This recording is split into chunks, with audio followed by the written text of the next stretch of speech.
we'll go ahead and get kicked off then. So again, welcome everybody. This year is primed to be yet another year of challenges for educators, from staff and teacher shortages, ongoing COVID cases, all, school board elections, all that fun stuff, all will work and help students rebound academically. So if you've struggled to boost engagement, build communities across campuses, to develop positive relationships, this is definitely the place to be today. So in this webinar, our district leaders from Lubbock ISD and Santa Fe Public Schools are going to share their strategies that they've been implementing to get kids back into school on time and learning. And so our goal is that you'll be walking away with best practices and strategies to positively engage stakeholders, increase learning time, and get students back on track. Please utilize the Q&A for questions. And at the end, if we have time, we'll of course answer more questions. And if we don't have time, we'll be sure to answer the chat questions along with a copy of the recording of today's presentation. So it is my honor to introduce our I can say friends and colleagues from Santa Fe and from Lubbock ISD. Crystal, can you go ahead and introduce yourself, and then we'll hand it over to Tim. Absolutely. Thank you all for inviting me to be on today. My name is Crystal Ibarra. I am the Chief Equity, Diversity, and Engagement Officer for the Santa Fe Public Schools here in Santa Fe, New Mexico. We oversee a number of initiatives for the district throughout my office, and one of them includes the district-wide attendance initiatives. And so we have been partnered with A2A for many years at this point. And I look forward to talking to this group today as we move through the presentation. Awesome. Thank you for being here, Crystal. Tim? Good afternoon. I'm Tim Andrews. I'm the coordinator of school and support here in Lubbock ISD. We have been partnered with A2A since 2019, 2020, when the pandemic came about.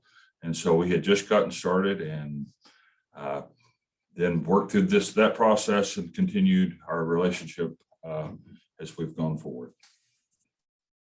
Fantastic. Thank you. All right. Now that we've learned a little bit about what you guys do, can you brag a little bit about your school districts? Let's start with Tim, and then we'll go to Crystal. So as you can see on the screen, we're about 25,000 students, K through 12, 49 campuses. Just to kind of give you a breakdown of our distribution, we have our ethnic distribution is African-American, about 13% in our district, 60% Hispanic, Anglo 21.5%, and then our eco disadvantaged is 72%. So we face challenges much like everybody else in the state of Texas when it comes to attendance and all. And so we're becoming an inner city school district with challenges and having to find new ways of connecting with our populations. And from our district, Santa Fe Public Schools District, we have this year just over 12,000 students. We are predominantly Hispanic. We have about 80% of our student population is Hispanic. The other percentages do vary across minority groups.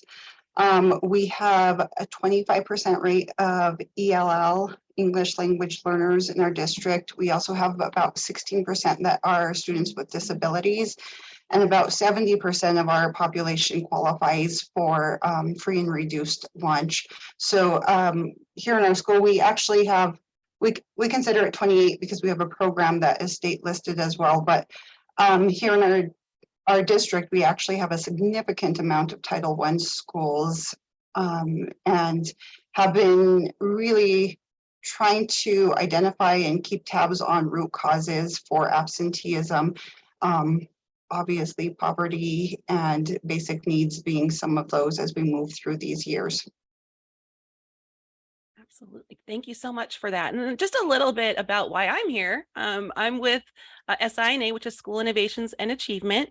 The Achievement Initiative is a systems approach to improving and increasing learning time for all students. And so the Achievement Initiative is driven by attention to attendance. And that's the term you're going to hear a lot today. Attention to attendance is the software platform in which we provide support to school districts across the United States, just over 2 million students strong for over 20 years. So the software piece assists our schools in the communications that go out regarding absenteeism. We also provide, so the software, the service, the training, really partnering with our school districts throughout the United States. So I'll be chiming in throughout the day, but I've worked very closely with Tim and Crystal for the past several years. But I really want to give them the opportunity to share their stories. Before we get into those strategies, though, I did want to talk a little bit about our areas of focus for today. So even before the pandemic came to us, it was clear that there was that we needed strong systems to eliminate bias and to close the equity gaps. Today, the conditions have changed, as we've all seen, different than it was before. Today, we know that chronic absenteeism is at an all-time high. We also know, as quickly to stop, just in case you're not familiar, chronic absenteeism is defined as missing 10% or more of the school year, and that's missing school for any reason. So as little as 2 days per month, that student's going to end the year chronically absent. And we know that bad habits have been learned over the past several years, and we're going to talk about trying to change those habits, right, and create new good habits in regards to attendance. And we know that focus on attendance is essential for recovering learning time and that learning that was lost from the pandemic. We know that attendance is the #1 predictor of student success. And we also know that 67% of course failures are due to lack of attendance. So the only thing we can do to improve this is to increase our learning time for our students. And that we also know that positive, proactive communication, timely, consistent communication is going to be critical to reconnect with our families. I thought I'd share this with you today before we jump into this, just kind of what you are dealing with and seeing at your campuses. If we think about what our students have gone through in the past several years, it hasn't been a normal transition, right? If we look at that. In fact, if you look at your students that are getting ready to walk across the stage and graduate in just a few months, the last normal year of school, as normal as could be back in the day, pre-pandemic, pre-COVID, quarantine, all that good stuff, their last normal full year of school had been 8th grade. And if you look at your early learners, 3rd graders have never experienced that normalcy that we had prior to COVID. So what we have to consider is how many of our 3rd graders are going to be reading by 3rd grade, right? And looking at those middle years, those students that are transitioning through middle school and into high school, are they going to be prepared? And like I said, the #1 thing we can do is ensure those students are here every day. All right, so we've been, like I said, we work with many districts and schools across the United States. So we've been monitoring about 350,000 students over the past 4 years, 3 years past this COVID bubble that we're just finally getting out of. Back in 2019-20, what we saw on average of 350,000 students was at that point, right before COVID hit, the chronic rate was about 13.5%. I know many of you are thinking, wow, if only we could be back there now, right? And this is as of the end of January 2020. Now, if you'll see year over year how attendance trends are changing. So we look at not only chronic absenteeism, but we also look at the students who are showing up every day. So excellent attendance means that students missed less than 1% of the school year. Satisfactories missed anywhere from 5 to 9.9. Satisfactories up to 5%. Manageable is 5 to 9.9, and then over 10% is the red and chronic. And you can see how over the past 4 years, how the attendance trends across the board have been changing. And so although our chronic rate this year at this point in time compared to last year is a little bit lower, we're definitely not back to where we were before COVID hit. We're almost triple the chronic rate still, and we're seeing this across the United States. So if you feel like you're not where you want to be with attendance, I promise you, you're not alone. We're all in this together, and it's going to take some commitment, some work, and communicating and re-educating these families on attendance to get us back to where we want to be. All right, so when we talk about, every day matters, we say that all the time, every day matters, but missing as little as 1 day per quarter means the student loses out on a full year of learning. and that adds up quickly. And being late also, sometimes it's not a big deal, but being a half an hour late for first period every day results in a year of missed learning as well. So today we're going to talk not only about just chronic absenteeism, but how do we increase overall learning time with students showing up every day that they possibly can and showing up on time. So we know we've got a problem, what can we do about that? So let's talk about our first strategy, which is systems innovation. So what we can do, first of all, is we can use system innovation to bring the problems to you, right? If you have to go digging and looking for the problems, it's going to be hard to find. So we're all familiar with our student information system. We may have a process in place and a system in place for our IEPs. And we all have now LMSs, right, due to everything we've been through. And typically those are, a mile wide and inch deep, but do you have an attendance management system? And so an attendance management system can fully support the attendance efforts across all schools in a consistent, timely way. And what you want to look at and reflect is, do we have that currently today? So we know that district-wide problems require an enterprise solution. And we know that enterprise solutions are designed to improve proficiency and productivity. And so effectively changing processes can lead the way to behavioral and culture change. And for, staff is definitely key and critical in all of this, but it's not going to solve all the problems. So do we have a system in place to ensure that we're not missing anything and we know what the problems and issues are? So with that, whoops. Sorry, my PowerPoint. So now we know the impact of the pandemic. I'm going to start, I think, with Tim. I'm going to put you on the spot. So how does using a systems approach to attendance solve the problems that you were facing? And maybe a little bit of a backstory of why you chose to partner with A2A. So we partnered with A2A. We purchased the system in, I believe it was 2019, in December of 2019. Went through training, trained our attendance clerks, our principals, and we were up and running by end of January of 2020 and did 3 or 4 runs. Before that, we pulled numerous reports from our SIS our systems and had to do it by hand. And so coming from a high school campus of 2,000, we struggled with getting letters out. We struggled with the assistant principals, the counselors, the attendance clerks being on the same page. The attendance officers of the district were struggling. It was communications. And so when we went with A2A, that we all have the same access to the information in one spot. And so it kind of streamlined the process for us. An attendance clerk at a campus can see the same thing as the assistant principal. Same thing for the attendance officer at the same time. And so also we can see it at a district level.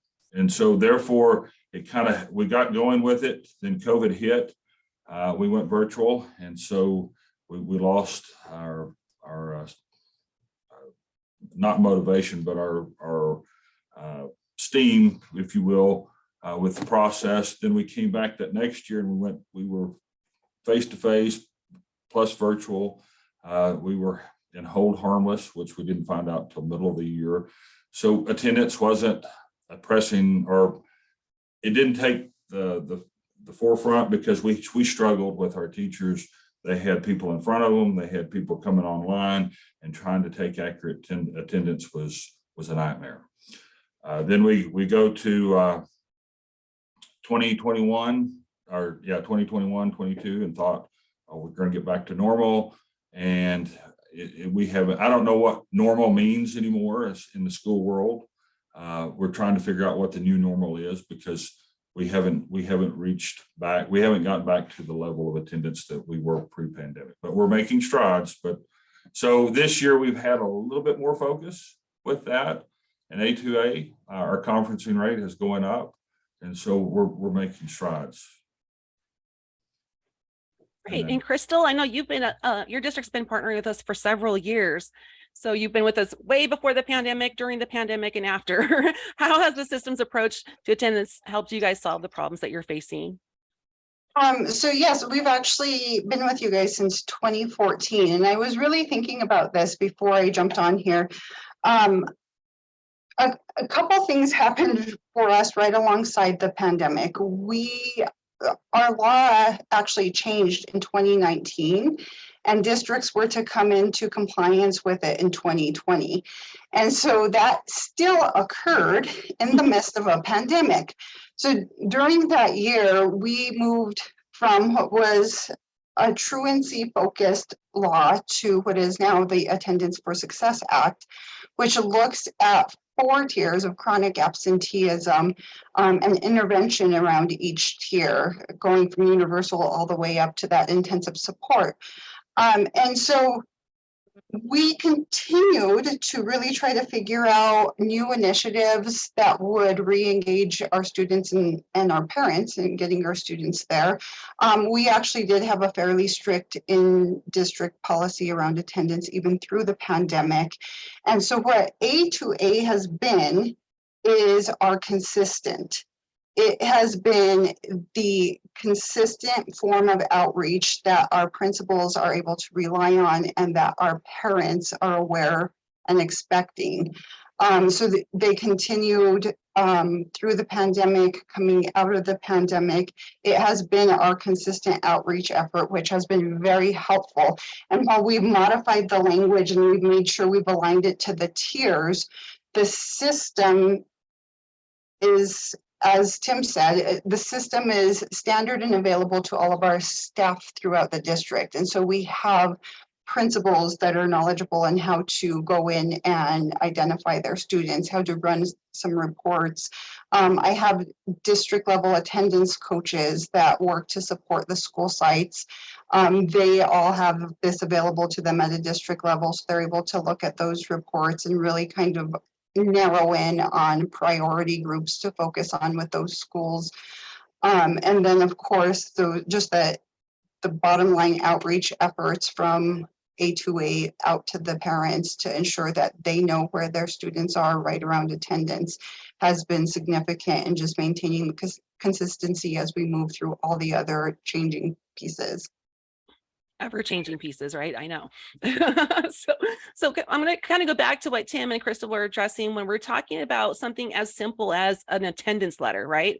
In theory, it sounds easy. We're going to send out letters from our campus. We're going to make sure we're compliant. We're going to make sure we're consistent. But there's a lot that goes into those letters, right?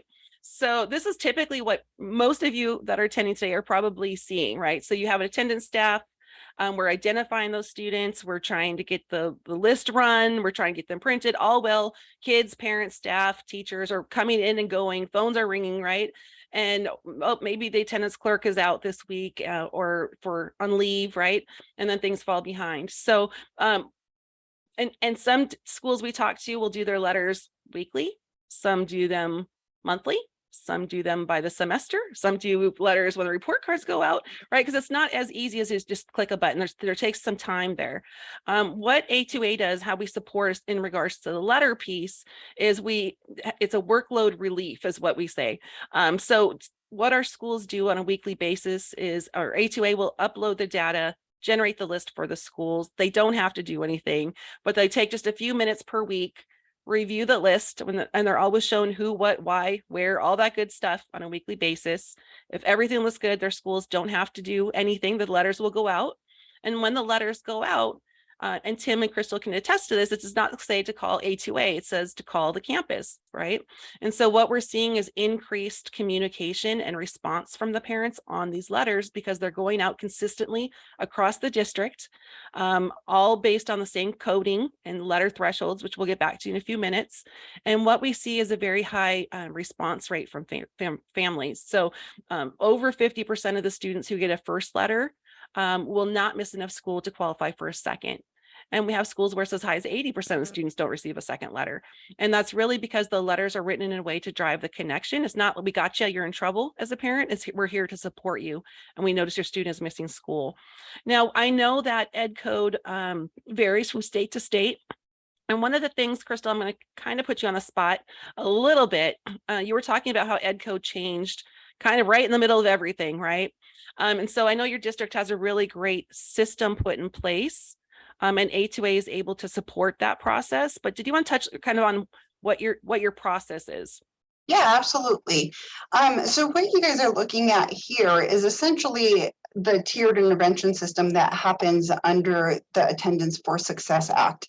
So the thought when this act was passed was two things. One, our state reps really wanted to see total out of school time, not just excused versus unexcused absence. They wanted to truly understand how much seat time a student was missing on average. They also wanted it to move us to more of a preventative and then interventions that were not punitive. So interventions that really help the family to identify the resources, to provide support from the school and the community, and to hopefully move them in a successful pathway going forward. So obviously at that bottom level is the whole school prevention. These are initiatives we do in any school and throughout the community. So these might be like our welcome back banners that we did in the beginning of the school year. We're actually getting ready to launch a pretty robust attendance initiative now before spring break that will continue through spring break and coming back, be visuals out in the community. It'll be audio in the stores, really just reminding parents and students, we want them here. We want to have them here. Parents, we would like to partner with you to help make these children successful. One of the things our superintendent has said many times this year is if they're not here, they're not learning. And so we really want that opportunity to bring them into the school site. But as we move through the intervention tiers, so that individualized prevention all the way into intensive support, the law defines some percentage markers for us. So 5%, less than 10%, that first one, 10 to 19% on the second tier, and then 20 and above is really where we can be making referrals to like the Children, Youth, and Families Department. And we have really good relationships with our referral partners. So we're constantly staffing these cases, making sure we're trying to get the resources in before that happens. But what we did with the A2A team, once this came out, is we aligned the letters to match this. So the first one goes out basically at 5% of a first semester total. Then we went ahead and moved it to the 10%, 15%, and 20%. And that 20% letter is pretty much the most severe in language. It really does move from this, hey, we're reaching out to put this on your radar. A2A had a fantastic idea of putting our resources at the bottom. So we have technology on there. We have student wellness. Like if the families need any type of support, they're listed on the bottom of the letter. The second letter is notifying them that their child has missed nearly 2 weeks out of school, encouraging them to contact the attendance team or the principal to talk through possible resources. The third letter moves into really requiring that conference and it becoming a little bit more severe. And then of course that fourth letter is when we can potentially make system referrals because the student has missed such a significant amount of time. And so A2A just was able to step in and realign with us as this rolled out and really support us in that outreach we needed at these specific tiers. Fantastic. Thank you for sharing that. Super helpful. All right. We're going to talk about our second strategy. So building equity into the process. So we know a lot of times if something is personnel dependent, we get inconsistent student outcomes and we have wasted money and one-off solutions, right? And so what our process is with an A2A, it's not personnel dependent, but it is process driven. So if you think about a time at your own campus when somebody's out, right, things kind of just fall apart versus you have another one where the person's there every single day and things run well. But again, that you have that one-off, it's not, it doesn't continue with the fidelity and rigor that you need. So when we look from an equity lens, a process-driven foundation, all students are addressed in a timely and consistent manner, removing the opportunity for bias.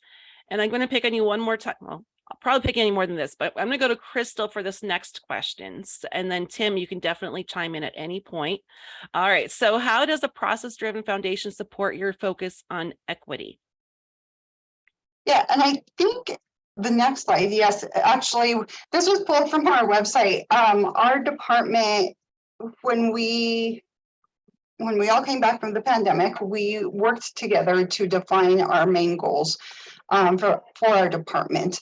And that latter part, what you're actually seeing there are the initiatives that are housed within the department. But as I was looking through this again, I was actually thinking how this outreach that we do through A2A actually covers all of these bullet points.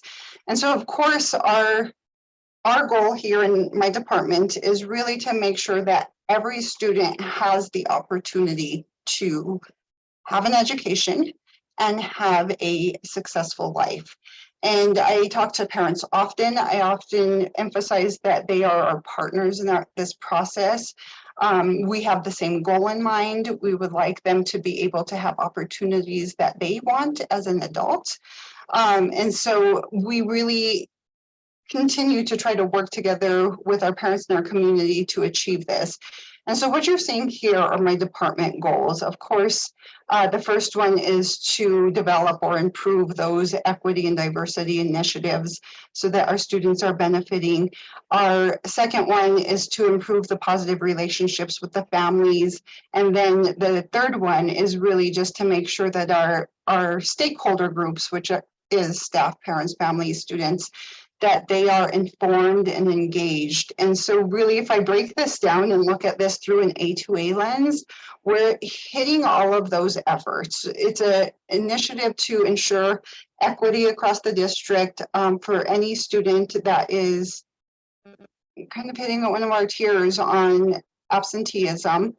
It's really trying to improve those relationships that we have with both the student and the parent and ensuring that we are increasing communication and really doing those outreach efforts to make sure that they're informed and engaged. So often in our district, we talk about the spirit of the law, like there's the letter of the law, what the law tells us that we are required to do. And then there's the spirit of the law, which really the spirit of the Attendance for Success Act was that we increase communication with our families and assist them in getting the supports that they need. And so this A2A and the outreach that it features is one of those areas that support that spirit of the law and align with our goals in this department. Great. And I think we're going to share a little bit of your data just real quick. When we look at the impact of absenteeism, I think sometimes we talk about that 10% mark, right? We talk about our attendance rates, but really what we're going to look at here is the impact it's having on our students. So this is a sample that Crystal allowed me to share with you guys. So this is showing us by ethnic group across the bottom, the amount of learning time lost with an average student who is not chronically absent versus a student that is chronically absent. Again, missing that 10% mark. And this was as of end of February, so current data. So what we see here on average, just to kind of explain the chart, is if you're a Hispanic student, and you're not chronically absent this year and you're at Santa Fe, you've missed on average 70 hours of learning so far. Now, if you've been identified as chronically absent, you've missed a total of 126 hours. So you can see those gaps and that difference. And I think sometimes we think, oh, it's 10%, it's a couple days a month. But what we know is when students start missing that 10%, that's usually the habit that's been learned, right? Is it in place and they continue to miss more school. But did you have any thoughts or anything you want to add in here, Crystal?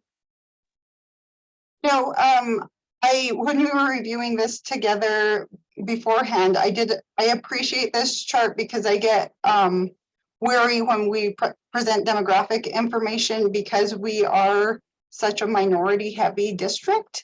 And so to see it broken down in these terms is very helpful. So just to put out to the people on this call as well, there's a variety of ways that Brenda and her team can break down this information that is helpful specific to your district, depending on what your district looks like. Absolutely. Thank you. All right. All right, our third strategy. This is probably one of my favorites to talk about data. I love to look at data because it tells a story. One of the things I want you to think about is how many hands on a daily basis are touching your student information system. We know that attendance taking practices essentially blew up over the past 3 years, right? Our coding has changed. They constantly change. One of the things I would recommend and that you do as one of your strategies when you're trying to improve attendance is take a look at the processes around attendance taking. So some campuses may be using specific absence codes in different ways from campus to campus, or even within the same campus. So, and something else to consider, if you have a high number of unverified, things like as simple as attendance codes make a big difference, and it tells a story. We're going to jump into Lubbock's data in just a second. So I'm going to just use an example for a moment. So do your schools have a high number of unverified absences? Unverified won't provide any insights that you can act upon, right? That's the unknown to the problem. So we need to know the why and what the problem is. And we're going to talk about what the story that the data will tell. So it starts with knowing what we don't know, and then knowing the why of what we don't know. So what an attendance management system does is it scrubs the data. And as an example, we do over 1,800 quality checks, automated data checks, and scrubbing rules every time we upload our district's data to ensure that the coding, for example, is consistent across the district. So I thought what we would do is I'm going to now pick on you, Tim, on what role does analysis and progress monitoring play in informing decisions and interventions? How do you use this data? And I'll go ahead to the next slide so we have some of your data up. But can you explain a little bit about the data piece for you guys? Just to kind of backtrack a little bit, going back to our law changed in 2015. We in Texas were very punitive at one point. In 2015 with House Bill 2398, we got to start sending letters out, adding interventions to intervene in the place of taking students to court. So with that, again, we tried to do all that by hand and got woefully behind. So when you look at this report here, you can see that we have different categories, but where we're now focusing is that chronic and manageable. How do we keep those kids from moving to severe chronic as the year progresses? And so we look at how do we intervene, what's working, what strategies that we're using and all. And so we've even been able to customize our letters with A2A. We have sat down with them to word it in a fashion that it doesn't strike fear in the parent, because a lot of our parents see court and they're done. And so we've worked along those lines. How do we get communication? And one of those things that we've been working on this year is the texting feature. When we do intervene with the student, we meet with the student, trying to figure out what's keeping them from coming to school, and what are some of the issues. And it's a labor-intensive practice, and that's where we fall behind, is having the conference with the student. And then how do we get word to the parents that we've had it? And because we can't get the parent in front of us, that's our big issue in the secondary schools. So the texting feature has really been a game changer for us, is because now we've been able to text the parent directly, and they're responding to that. We've had campuses that use it for other things as well, and we're getting some traction with the parents with that. But so looking at decisions, where do we intervene? So I'm looking as a district monitor, looking through text messages and saw one from last week, and a parent told us that their kids were not in school because their power had been shut off. And so I'm looking through that. I didn't see a response from the school, so I then followed up with our campus principal at that point and said, hey, don't know if you were aware of this situation, but have y'all taken steps to follow up with the campus or up with the parent? And sure enough, those are the things that we've got to get better at, is how do we help our clientele? Before A2A and the texting feature and the letters and all, a student in front of you is not going to tell you that situation unless you have a really good rapport with them. And so that's where we struggle, is developing that relationship with the kids. Attendance clerks are really good at it, because The kids, they're not the one handing out the consequences a lot of times. They're just there trying to do a job. And so the kids have a better rapport with the attendance clerks, counselors, and that information is passed along. But now we can make those notes in A2A, see it all at the same time, and make better decisions with that, and where to focus and how do we get a kid to campus. Do we need to bring in support services like the social workers for the district, community and schools, and all that, and how do we tailor that support to get these students to school? So that's kind of what we've been looking at, is the chronic, severe chronic, and manageable. That's been our focus more than just taking kids to court. I think that answers your question, Brenda. It does. Crystal, did you want to chime in? I know this slide isn't your data, but did you want to talk about how you use this? I know because you guys have this data as well, how you utilize this type of information. Sure. I think the biggest thing is just prioritizing. So we're able to take this and really look at those priority areas. Again, the new initiatives that we might be launching might be focused to one specific area, like we might target severe chronic absenteeism different than our manageable one, and it just allows us to group those efforts in a different way. Awesome. Then also just a little bit on the data. So our districts all have this pie chart in the A2A program, and it updates constantly throughout the year. So we don't just wait till the end of the trimester or semester, 6 weeks.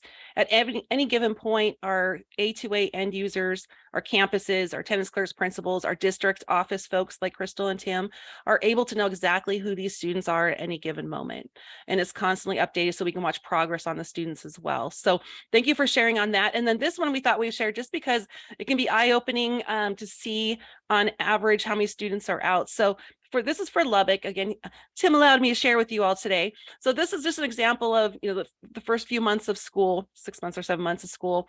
And what this chart reflects is the number of absences on a daily basis. So at Lubbock ISD, on average, they have about 1,500 kids out per day. On a better attendance day, less than 1,300, and on a high absence day, my number's off there, is over 2,000. So anything, Tim, I know we look at this quite often, the district-wide, and then we also have it by campus, but is there anything here you wanted to kind of talk about what you've been seeing? Well, we use this chart and this information in planning for the next year in our calendar. We also see trends, and what are we doing instructionally on those Fridays and Mondays?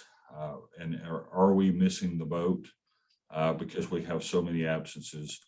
We start off really good, and then you see Fridays become an issue. November, we got hit with flu and strep pretty hard, and so you can see that our attendance went down a little bit. But again, it's at your fingertips. You can run these information and look at it as a district. So as I talk to my boss and he goes to cabinet, they're monitoring and they can see these reports and see the information. And A2A has been great to work with us. And if we need to change the format, if we want to look at it a different way, we can. They've done that with us as well. And so it's just, this is information that we didn't have at our fingertips before. We'd had to pull several reports and then put it together in a format. And now you can pull it up on your dashboard and look at it and make some timely decisions. And we can now put it in the hands of professional development as they're doing the PD calendar for the next year, and what days to look at and what to avoid. So yeah, and I know this one's always a lot of fun when we do principal workshops. When we hand that out to each campus, you'll have the schools comparing where their red is compared to the other school's red. And hey, how come your Fridays aren't red? Or how'd you do that the week before winter break? How are you green? So it's a lot of fun. This is a really good conversation piece as well. A lot of brainstorming happens when we see these out with the administrators as well. All right, then let's take a look at, so we look at data in many, many different ways. And I'm not going to show the whole slide deck, but we're pretty comprehensive reporting on an ongoing basis. Here's just an example of one of the benefits of partnering with A2A is you have the ability to compare yourself to thousands of other schools, millions of other students nationwide to see those trends. So what this chart reflects is the green line is our national A2A average in regards to chronic absenteeism. And then where Lubbock stands compared to the average by grade level, starting with PK on the left and then 12th grade over on the far right. So here, Lubbock is doing better than the national average, as we started off saying, which is great. Which we started off saying, though, remember, chronic absenteeism over the past 3 years is almost triple where it used to be. So our green line is much higher than we want it to be. We're starting to see progress coming on, but great job, Lubbock, in keeping that down. But did you want to add anything in on this slide? Well, just you can see in the early grades, pre-K through first, parents are new to the process, and so they miss more. And then we get to third grade. It's interesting because that's our first round of testing, and you see it drop. And third, fourth, fifth grade, very important. And then you start to see it rise as we get to middle school, and then in high school and stuff. So it's just good to see where we need to focus a little bit more.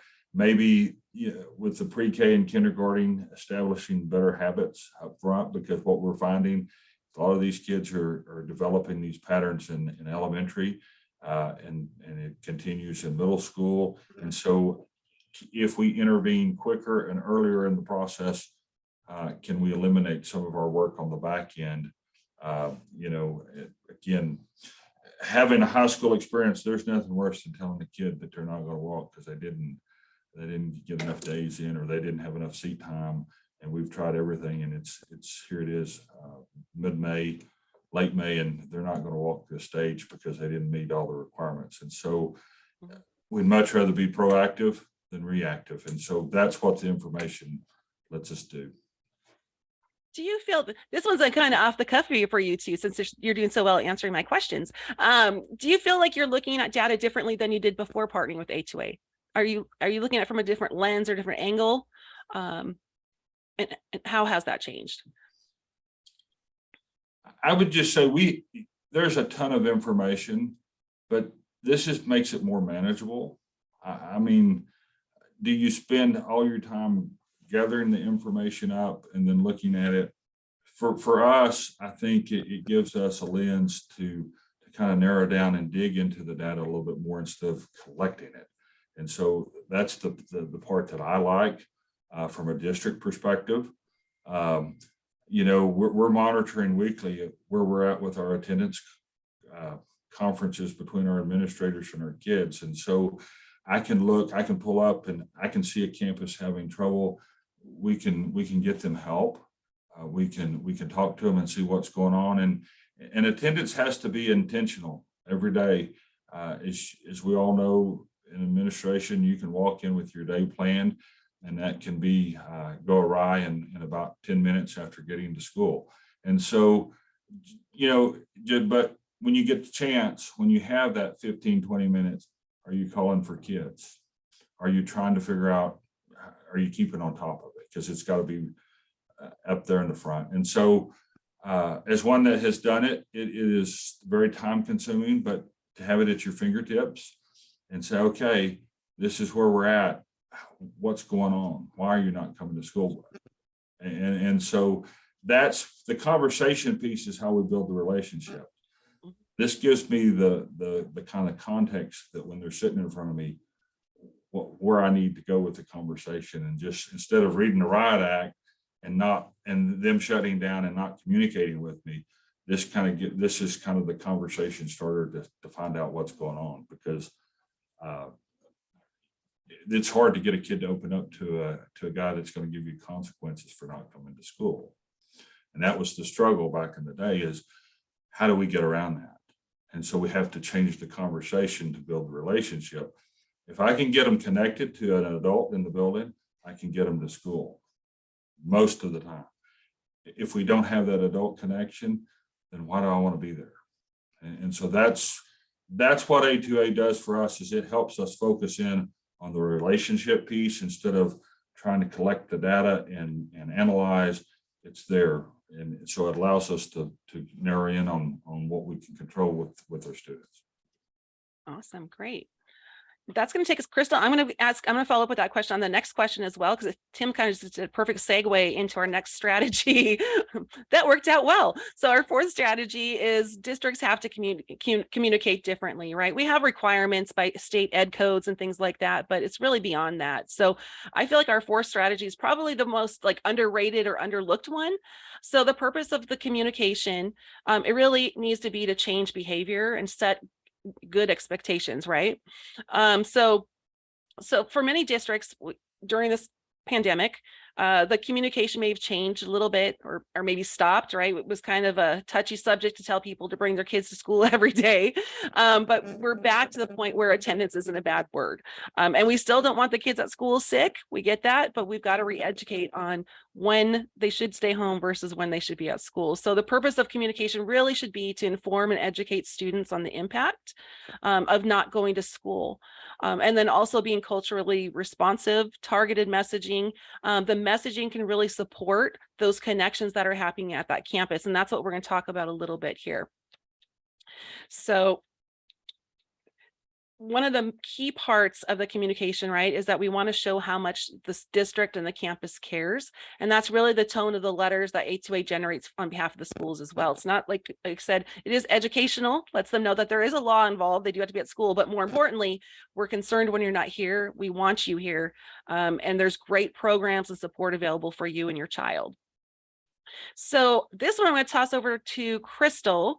So how has your approach to addressing attendance changed now coming out of the pandemic? So I know I spoke to a lot of the changes that just came out of the Attendance for Success Act being implemented, but we continuously toggle that keep your child home when they're sick, bring them when they're well line. And I think I'm going to actually refer to the calendar that you used earlier. Things like that are very helpful to us and pretty significant because it allows us to kind of look at our patterns over time to see when we need to start increasing communication, how we need to start increasing it, ideas for who to target during those times, like is it district-wide or are there certain school sites? And so I'm going to give you an example, and actually it's coming back from the pandemic that I actually took over this department, and so a lot of focus has been on parent engagement, ensuring that they know that we want them to be partners in this success plan, essentially, for their students. But one of the examples is using the calendar that you had a couple slides back. We were able to see that right before winter break, we have a significant amount of absences. And so we were able to start pushing messaging out at that time to really tell parents and students, have a wonderful break, but we want you back. We want you back. Come back. We want you Please back come on back. time. Yes. We've done a lot of different pieces going into the school sites, really evaluating at a school site level what the needs are specific to them. I was fortunate enough with the assistance of the ESSER, the pandemic funding, to be able to increase my attendance coach team. So we have 5 team members and then one that oversees social service supports kind of on the back end if a student has withdrawn for attendance related issues. But they are amazing and they go into their school sites and they are doing this very core evaluation approach and then really fine-tuning the efforts that need to be happening from that school. Another example, recently, our high schools have continued to be a problem over the years. It is such a struggle to get those secondary students into school. And at that time, parents are also going hands-off because they feel like their students should be learning a little bit more independence, which provides another challenge.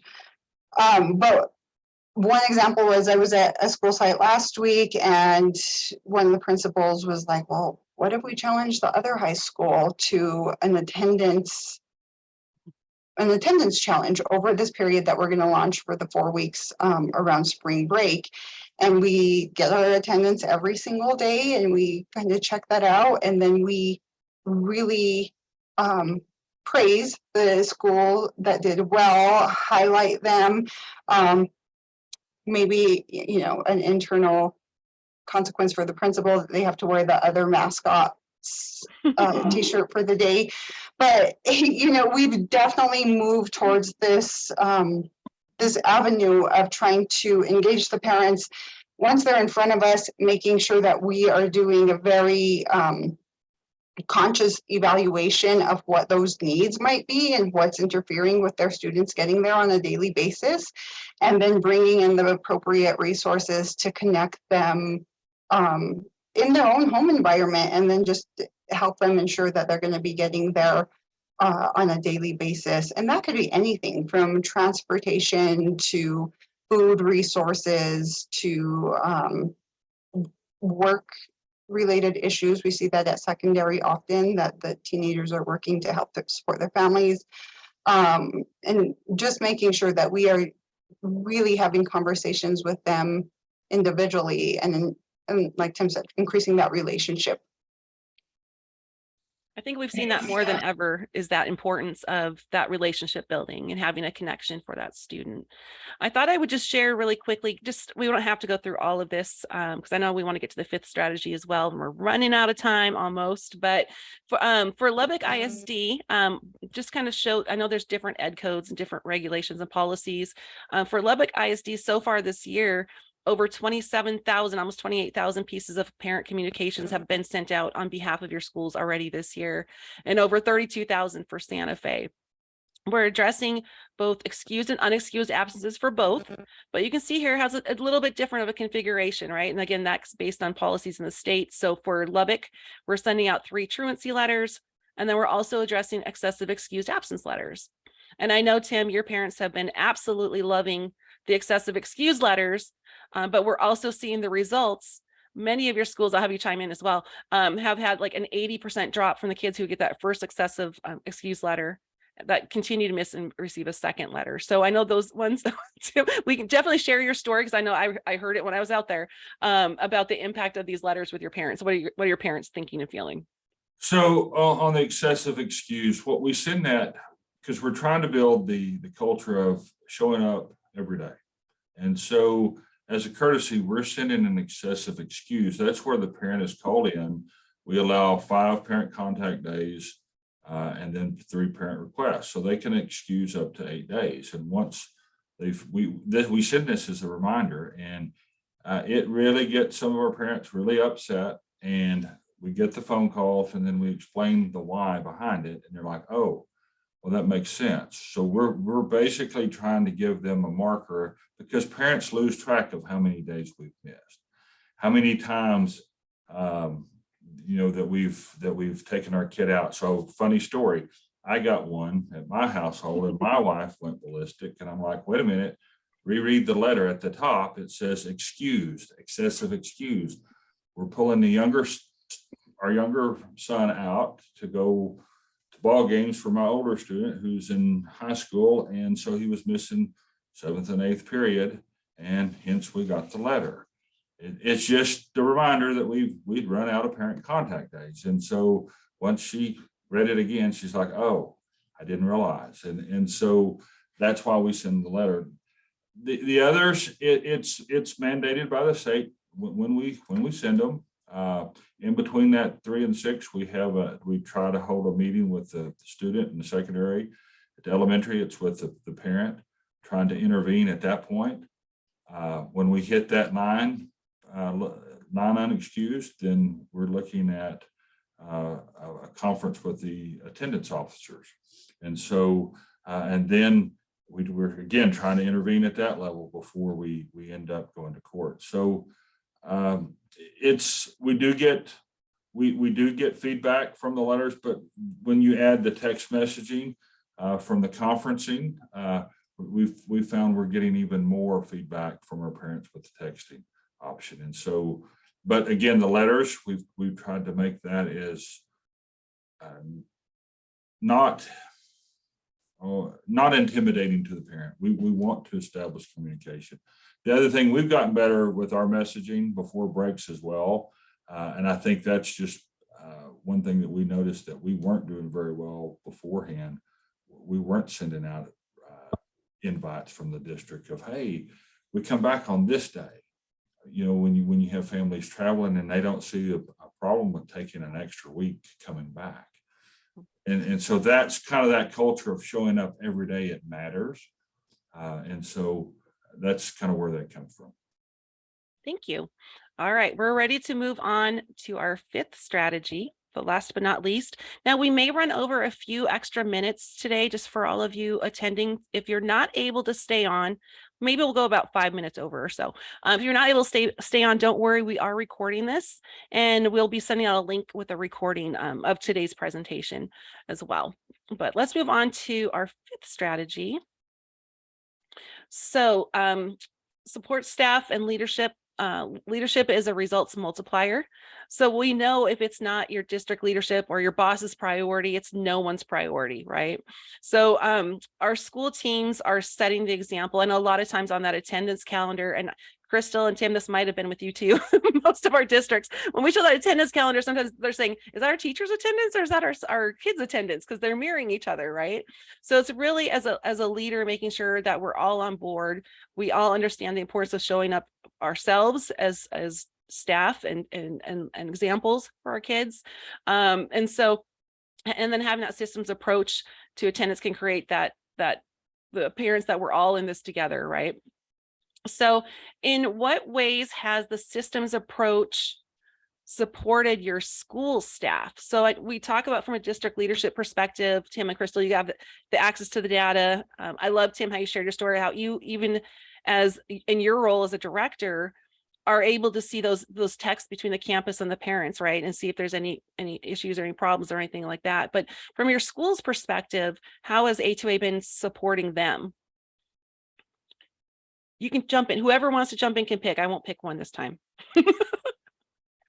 Well, I think I mentioned to you when we were reviewing this question before, again, we've had A2A since 2014, and throughout various periods of time, we've gone back to our principals and been like, is this still useful to you? And overwhelmingly, it's always, yes, keep the letters. They feel it's efficiency, really. It's a piece of outreach that is done systematically across the district.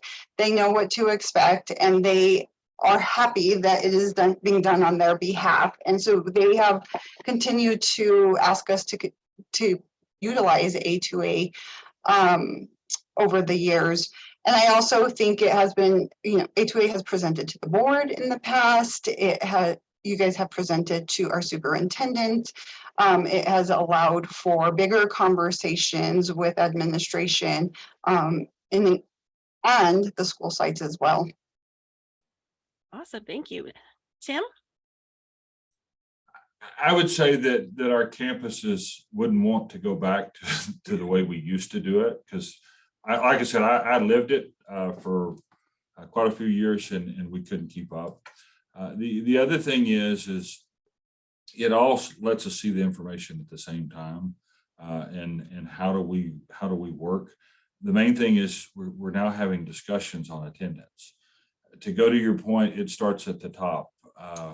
When your leader steps up and says, hey, we've got to focus, we've got to have more of a focus on attendance at the campus, at the district level, at the campus, and building that relationship with our parents. And so we all know what gets monitored gets done in our world.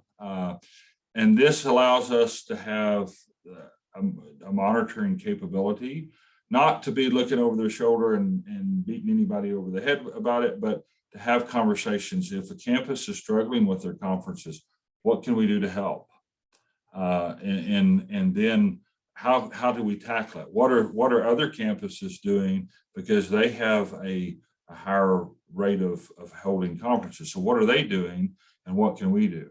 And so it allows us to have those conversations where in the past we were kind of in our silo and it was very hard to pull the data and see where we were at. And so from that standpoint, just having it in one place and then at our fingertips to have discussions has helped tremendously. And again, but it's like anything else, we still have to do the work. And so that's where we get behind a little bit, but it's not because of A2A. A2A has been really good to work with us. Anytime that we've asked for help in a presentation, or if we need to modify something, we need to add new users, it's an email, a phone call, and boom, we have the information. And so it's been very supportive. We feel as a district we've been supported. Also, when your attendance clerks come to you and say, we love it, it's hard to get attendance clerks to agree on anything, and to use the software and not have major issues. Training was very easy. And so we get supported as a district. We're supporting our campuses with that effort as well. And so if there's an issue at the campus, they feel free to call A2A or email, and we get the problem solved. And we haven't had a whole lot of that, but they feel free to call the help desk if they need it. And we welcome it anytime. I'll tell you that. All right. So some takeaways for today. We saw chronic absenteeism is not good nationwide, right? We got a lot of work ahead of us, and attendance has never been easy, and it's definitely now not an easy, there's no easy button, but that consistent, timely communication, those conversations, those connections that you guys shared with us today, having a process in place is how we're going to move closer to our end goal of where we're trying to be. I thought what I would do, I know we're about out of time. I don't think I see any questions in the Q&A. Erica's helping me out on that as well in the chat. If you have any questions before we go, please feel free to enter those in, and we'll try to answer those for you as well. But I thought, before we go, any closing thoughts? I know a lot of times we think, we have a student information system that can do this. Is there anything that you'd like to share out with other districts about why, we talked about why you partner with A2A, but what's the difference between just having a student information system in place versus a process like A2A? I would go ahead, Chris. Oh, thank you. I think really, when we're talking about the information system, I was thinking of this earlier as Tim was describing his data. I love my student data team, but I also recognize that they are spread thin. And so if I want to narrow in on places I should put my time into, put efforts into, this gives me a really defined place to look at our chronic absenteeism through different lenses. It gives me the opportunity to prioritize and to make some decisions fairly quickly because I have all of this at hand. And again, just the basic of it is that we enjoy the outreach that it provides to our families. But I do think as a whole system, it provides me the information that I need in a very timely manner. Awesome, great. And I would echo that. Like I said, and I'm not trying to knock our SIS system, but it's not user friendly on the end point. And so it can become frustrating trying to pull information. And so this is a software that does that for us and has worked really well. And even though we haven't been with it, we're in our fourth, not even our fourth full year, but we're starting to see the benefits with it. And so, like I said, when you can get people to agree that, hey, yes, this is easy to use and using it, our letters are going out. We have I think like a 1% suppression rate. It's not very much, but that's the thing is if I know that a parent, they're struggling, there's a medical issue with the kid, I don't have to send the letter. I can suppress it at a click of a button. And so that also helps to not aggravate things between the campus and the parent. And so those are things that I think has helped our campuses, our attendance clerks, because they get hit with a lot.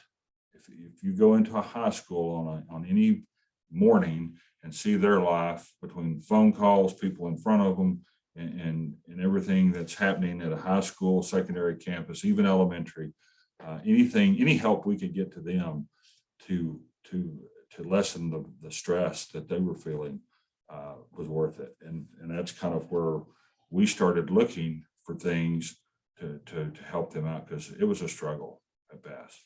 So.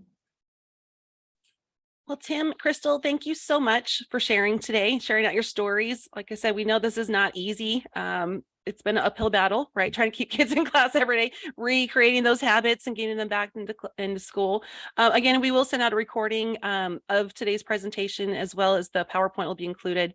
If you have any questions, feel free to reach out to us, to myself, to Tim, to Crystal. We're happy to answer any questions that may come out of today. We'd be happy to meet with you and share additional information. With that, I'll let everybody go. Have a wonderful afternoon, a great day, and the rest of your week. Thanks, everyone.